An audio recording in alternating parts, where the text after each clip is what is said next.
Hello, this is Annette with Project Refine Life. Welcome to my June 2023 monthly wrap-up. To see all the decks and books and tools that I bought in June, check out my June haul. But this is all the other stuff. June was extremely busy and we had a lot of things going on. One of our daughters celebrated a birthday. Another one of our daughters went to camp, but it was at a university. So it was dorm life for the week. And it was a really cool experience for her, but getting ready for that was a lot of work to be done. So we also celebrated Father's Day and we went to a restaurant in Phoenix called Gallo Blanco Cafe. It is a sister restaurant of Otro Cafe in Phoenix. Both of them are really, really good, but I really enjoyed their chilaquiles. So if you're in the downtown Phoenix area, check them out because their food is really, really good. And then of course we had summer solstice, and summertime in Phoenix, man, let me tell you guys, it is no joke. So you know how other parts of the country kind of slow down for the winter? Well, we slow down here in the summertime. Summer solstice had just a lot of contemplation and meditation, and I was able to teach on summer solstice, so just an amazing experience. Videos that I loved. Okay, both of the videos that I really loved this month were with Don Michelle. So Don Michelle and Lisa Pepez got together and had this conversation about tarot and the practice and all these other things. It was a great conversation, and Don Michelle talked about how tarot is a mirror for her. And I really loved the conversation that they were having. So reflecting on yourself, on your practice, on what you're thinking, what you're feeling, how you're experiencing life through tarot. And I just really enjoyed the conversation. Now, also, Don Michelle had another conversation with Candy where they talked about journaling and how it serves as a major purpose or portion of their practice, and combining art in their journals as a means of self-expression. And then they talked about, Candy specifically talked about how journaling becomes like an altar. And I have this open to my journal because, you know, so many times I go through so many ups and downs with my journal where sometimes I'll include art or not art, but like little printings of art in the journal. I am not an artist. Sometimes I'll do a little doodle and that is about it. But Candy mentioned that in her tarot journal, it's mostly just writing, and that's most of the time what I do. But this particular month was really different for me. So let's just go ahead and lead that into the journals, because my journal this month was really different. So as you can see, there's already something here, there's some little art there, and in relation to last month, I really didn't do too much. As you can see, there's pages here where I journaled on a Google document, and I haven't even included those in because I guess maybe it served its purpose. You know, I journaled and it served its purpose, so I didn't feel the need after all of that to include it in here. But June was very different. As you can see, I have these things going. I took the time and decorated a little bit more. I added a few more things. This is covered up because there's pictures of our daughters there. And it was just very different. But the month in itself was just extremely different.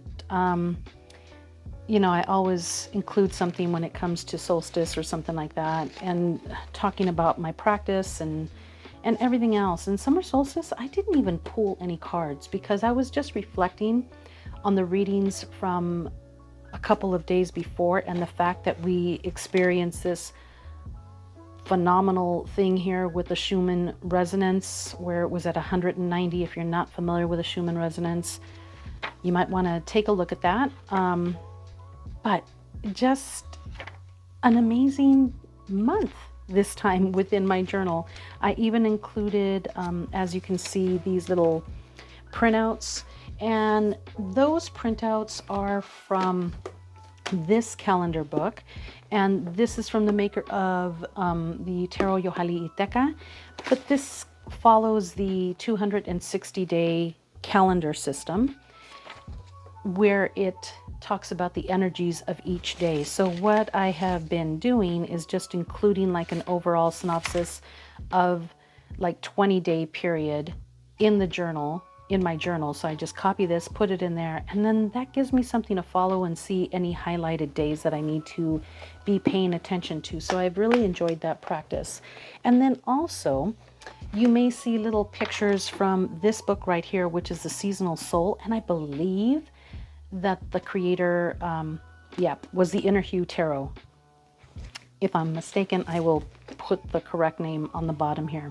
But what I did is I just went into this book and just copied a few things and put them in my journal because it was a nice way to reflect on what's going on during this summertime, or bringing in thoughts as a reflective practice into my journal as well. So just including little bits of this and once in a while writing little things that are in this book within my journal has been a really nice addition to the journal.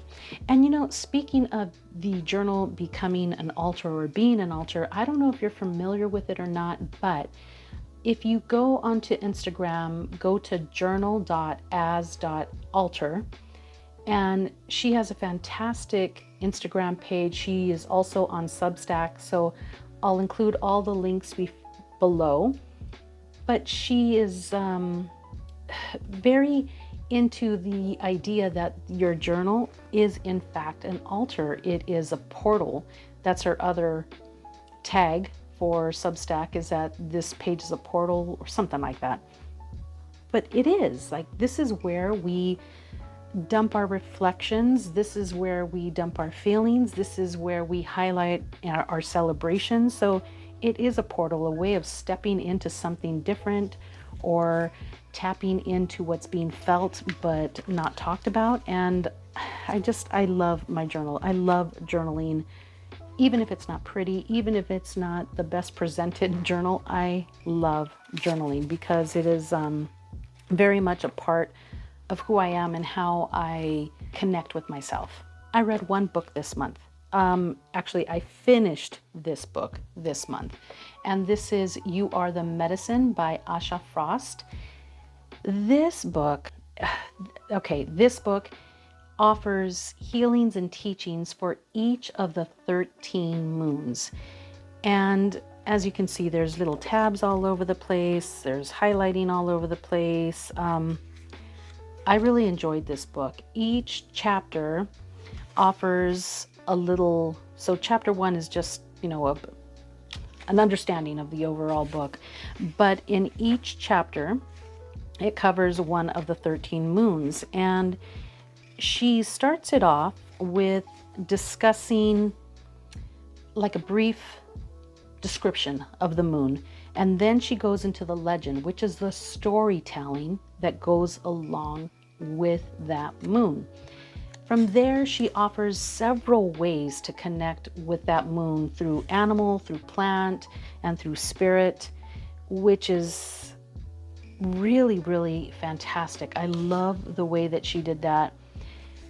She also offers a journey with each and every moon, or for each and every moon. And the journey that she offers in each of these moon phases is really good. She offers a clear and concise focus for your journey. So if you're intending to take a journey and just going in there all willy-nilly without a direct question, I advise you to stop. I advise you to have a clear focus and questions that you're going into your journey with. I do wish that there was like just an audio book of her reading through the journeys with some drumming. It would be really, really cool for her to go through the journey attached with drumming, because then you could just play it and work through that journey during that month, which I think would be fantastic. I think it would be great. Another thing is that she always offers like a little invocation at the end. and some reflective questions as well.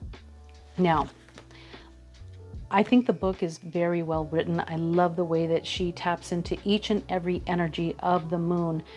But I'm going to state right now that she is very open and honest and shares her feelings through her book, talking about the feelings and effects of generational trauma, past, present, future, as a direct result of colonization and the genocide of indigenous people. So she speaks on cultural appropriation, and she asks that if you're going to partake in these practices, just to be respectful and come in with an eagerness to learn the teachings and the wisdoms of our ancestors.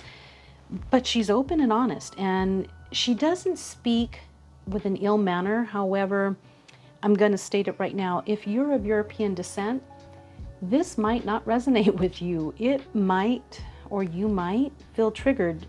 And I have to admit that in each chapter, she talks somewhere in the book about, or within each chapter, she talks about how colonization affected her practice, how it has affected people around her.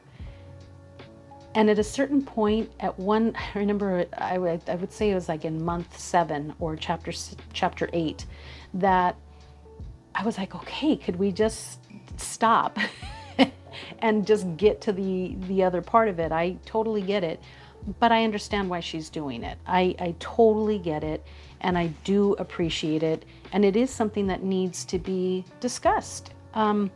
She's trying to offer healing for those who are indigenous, and also if you're interested in this book and you are of European descent, it's healing for you too. It's just a matter of taking it into your own hands and maybe working with this medicine. If you're deciding to work with this medicine, maybe just learning about it and using it for healing.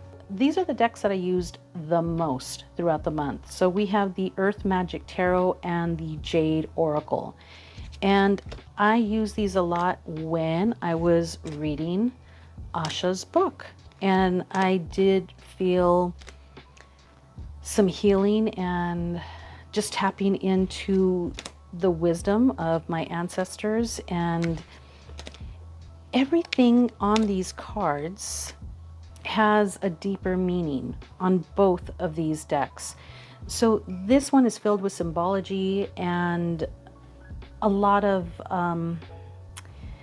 areas within this card. There's just some little hidden pictures in here and things to pay attention to. There's a lot of symbolism.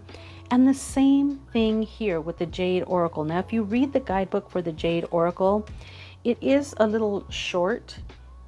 However, if you're interested in learning more about Mesoamerica and the Mexica, then taking these concepts and just learning a little bit more, maybe just doing a little bit of a search, you can find out so much more about these goddesses and these deities, and just looking at the symbolism in the cards and what everything represents, down to what was on the skirts and why they had the nose ring that they had. And there's a lot to be discovered. So if you want to dig in, you can by just doing a little bit of homework yourself. But otherwise, you can just take the messages from the Jade Oracle and just apply them as is. This is a standard RWS deck. I do not have the guidebook for the Earth Magic Tarot because I just use it as a standard RWS and apply my own intuition into these cards and into the reading of these. The other decks that I used were the Enigma deck and the Carnival at the End of the World. The art styles are a little bit different, but you know what? My practice was different this month in general. It really was. So I liked the way that this deck here, the Enigma deck, stood up and held its place next to the Carnival at the End of the World. The energy of this deck is a little bit different, and you do need something that can stand up next to it. And this deck here, even though it's not a perfect visual match energetically, it worked really, really well. I really loved the overall fire within all of these decks that the readings were providing for me. I just don't have any other way of explaining it than that. But you do need something that that speaks up a little loud and clear. And you know, I do have the guidebook here, but the cards themselves are very expressive as well. And so is the Enigma deck. This one doesn't come with a guidebook. You just have to look at the keyword and take it from there. But I didn't have any problem with that. So this was the Carnival at the End of the World and the Enigma deck. The Wild and Sacred Feminine deck was a major player in my practice this month. I did a full walkthrough of this deck, and while I was doing the walkthrough, I paired it up with the Gentle Tarot. And guys, this is such a good pairing. The energies are so similar, very strong feminine energies, but also not only as a gender type quality, but more of this feeling into the earth and being aware and being in it, to be within that particular energy. I really love the way that these two work together. They are fantastic. I really just, I could stay on this for a long time. Of course, the Gentle Tarot is one of my favorite decks, and this one is really becoming one of my favorites. It is an amazing deck. Both of these decks can stand on their own. Neither one of them needs the other to provide beautiful, heartfelt readings. And I just really, really liked it. A deck that is new to my collection this month, in the month of June, is the Be With Your Body Tarot. I'm still working with this and I'm really enjoying it. I did mention in my haul video that this deck, I was thinking it was going to be like really gentle, and it is. It is a gentle deck. However, it's not afraid of delivering the messages to me when I need them. And it is reminding me over and over again that I need to do certain type of work. And I really, I'm digging it just based on that. I paired this up with several others, but this one really seemed to work well. And I think, again, it's probably just that overall tone and overall energy of the two. But I did really enjoy the Wild and Sacred deck along with the Be With Your Body Tarot. Lastly, this is the 4th edition of the Stunning Tarot. Now I have the 3rd edition, and this is the Dirt Gems Oracle. I almost forgot. I have the 3rd edition, but I got the 4th edition, and I kind of waited to work with it. This is what I was working with around solstice, these two together, and I loved the way that these two read together. This deck here, the 4th edition, and I'm sorry because I know that it's out of print, but the 4th edition to the 3rd edition, even though it's the same deck, there are some changes within the art.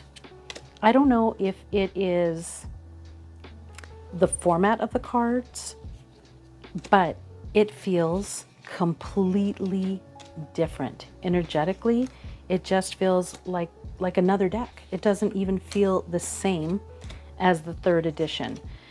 That being said, I think I'm going to be finding a new home for my 3rd edition because I really like the 4th edition.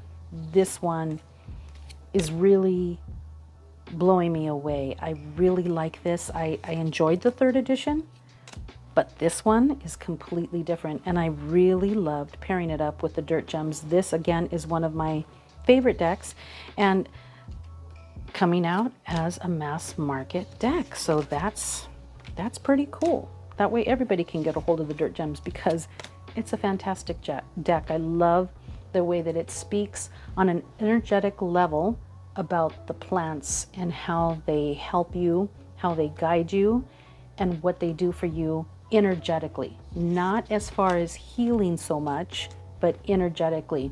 And then the fire from the Stunning Tarot was just something else. So that is it, guys. That is my June 2023 wrap up. I appreciate you guys coming along and watching. I wish you a beautiful day filled with love, joy, and happiness from my heart to yours. I will see you later.